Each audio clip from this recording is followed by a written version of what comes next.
హృదయమును కలవరపడనీయకుడి. యోహాను సువార్త 14:1.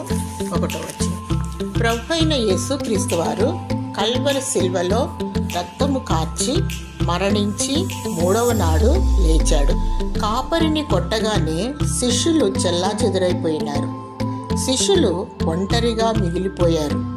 కలవరపడుచుండగా, నేను స్థలము సిద్ధపరచ వెళ్ళుచున్నాను, నేనే మార్గమును సత్యమును జీవమునై ఉన్నాను, నేను మీకు తోడుగా ఉంటాను, మిమ్మును ఎడబాయను, భయపడకుడి, ధైర్యము తెచ్చుకొనుడి, నేను మరలా వచ్చి మిమ్మును తీసుకొని వెళ్తానని ప్రభువైన యేసుక్రీస్తు వారు సెలవిచ్చారు.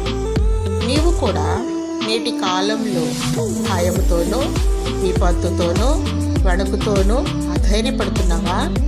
మీ హృదయమును కలవరపడనీయకుడి.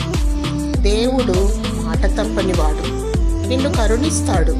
ఆయన నీలో ఉన్నాడు, నీతో ఉంటాడు. నీకేల భయం, సంకోచం, ధైర్యం విడిచిపెట్టకు. సత్యవాక్యమును మనసులో నిలుపుకొనుము. నిష్కల్మషముగాను నిందారహితముగాను సిద్ధపాటు కలిగి ఉండుము. దేవుడు నీకు ఆదరణ, ధైర్యము దయచేయునుగాక. ఆమేన్.